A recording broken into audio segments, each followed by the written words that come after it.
देखो चैप्टर 3 में हम लोग का टॉपिक क्या है, हीट। ठीक है, सबसे पहले हम लोग जो भी चैप्टर पढ़ते हैं तो उसका मीनिंग मालूम होना चाहिए कि उसका मीनिंग क्या है।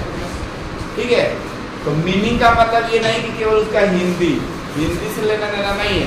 हिंदी जानोगे तो इसका हिंदी में क्या, गर्मी नहीं, उष्मा।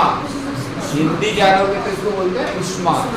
ठीक है, अब उसको डिफाइन कैसे करेंगे, जो भी चैप्टर है तो उसको डिफाइन कैसे करेंगे। हीट क्या है, जैसे हीट है, ये लाइट से ना पंखा चल रहा है तो इलेक्ट्रिसिटी से चल रहा है। ये जो ट्यूबलाइट जल रहा है वो किस चीज से जल रहा है, ये भी इलेक्ट्रिसिटी से। लेकिन इस लाइट से क्या हो रहा है, इस कमरे में प्रकाश फैल रहा है, यानी कि पूरा उजाला हो जा रहा है। लाइट है तभी ये फैन चल रहा है, यानी इसमें मोशन में आ जा रहा है। ठीक है, तो यहाँ पर इलेक्ट्रिक एनर्जी का कन्वर्जन हो रहा है काइनेटिक एनर्जी में, वो लाइट एनर्जी में। तो लाइट, हीट, ये भी जो है हीट। ठीक है, ये भी क्या है, एनर्जी है। गैस चूल्हा से हम लोग खाना बनाते हैं गैस से, तो क्या होता है, वहाँ भी गर्मी मिलती है ना, उससे खाना बन जाता है। तो एक प्रकार की ये क्या है, एनर्जी।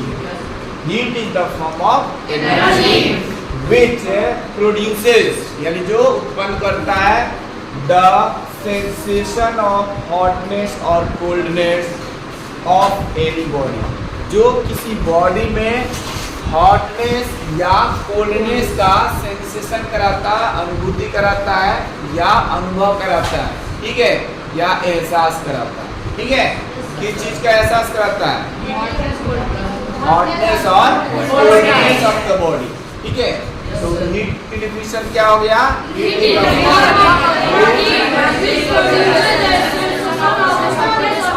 ठीक है।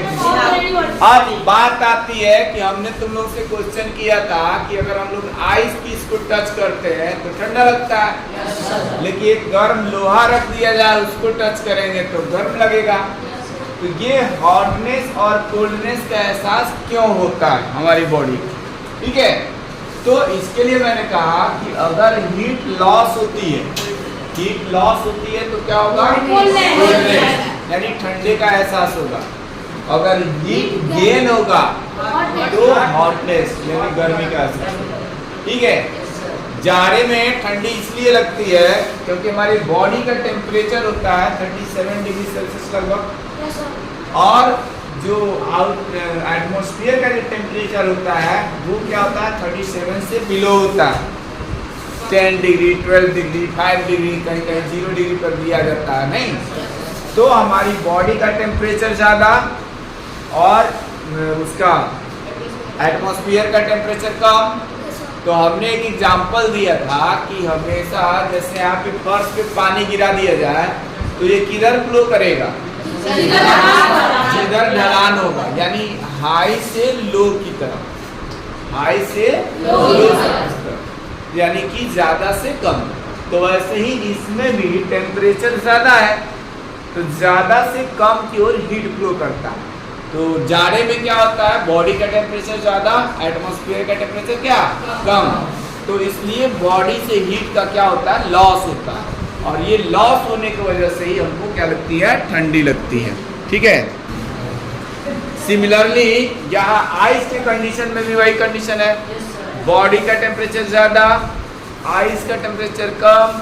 जैसे ही हम आइस पीस को टच करते हैं तो हमारी बॉडी से हीट क्या होता है, लॉस होने लगता है, जिसकी वजह से हमें ठंडी लगती है। लेकिन अगर गर्म चीज को टच करते हैं तो ये क्या करता है, hot body to cold body heat transfer होता है। तो हमारी बॉडी हीट को गेन करती है, रिसीव करती है। तो रिसीव करने के कारण क्या होता है, हॉटनेस लगता है। तो ये बात समझ में आ गया कि गर्म चीज गर्म क्यों लगता है, ठंडी चीज ठंडा क्यों होता है। नहीं, क्योंकि एक में हीट गेन होता है और दूसरे में हीट लॉस होता है।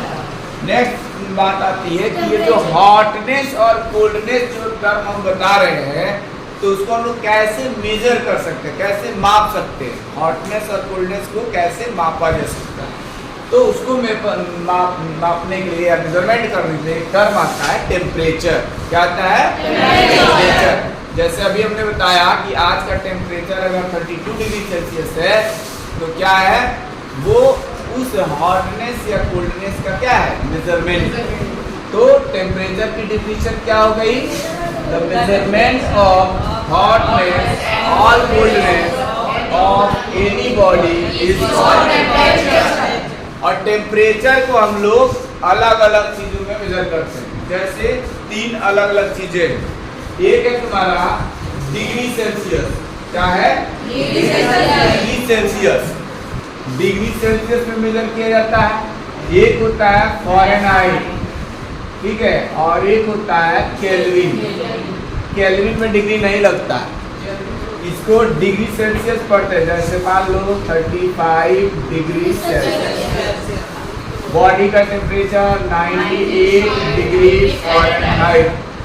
जब फीवर हम लोग को होता है ना, तुम लोग कहते हो 102 डिग्री 103 डिग्री, तो डिग्री बोल के चुप हो जाते हैं। ये नहीं पता 102 डिग्री फ़ारेनहाइट है कि सेल्सियस है।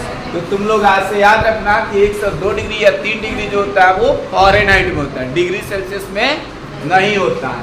तो ये 98 डिग्री फ़ारेनहाइट तो नॉर्मल टेम्परेचर होता है बॉडी का, और उससे ज़्यादा हो गया तब उसको हम लोग बोलते हैं कि फीवर है। फीवर तब आता है जब हमारी बॉडी का कोई भी ऑर्गन, कोई भी पार्ट, कोई भी सिस्टम माल फंक्शनिंग करता है, यानी कि सही ढंग से काम नहीं करता। तो ये हो गया। अब ये केल्विन क्या है? केल्विन में तो तुम्हारा 200, जैसे 0 डिग्री सेल्सियस अगर लिखना है ना, तो वो 273 केल्विन के इक्वल होता है। 0 डिग्री सेल्सियस तुम्हारा 200। तो टेम्परेचर के लिए 3 अलग अलग यूनिट्स है। डिग्री सेल्सियस है, थोड़ा डिग्री का साइन थोड़ा छोटा दे दें, डिग्री सेल्सियस, फ़ारेनहाइट, केल्विन, ठीक है। अब इसमें रिलेशन क्या होता है इसको नेक्स्ट क्लास में समझेंगे, ठीक है।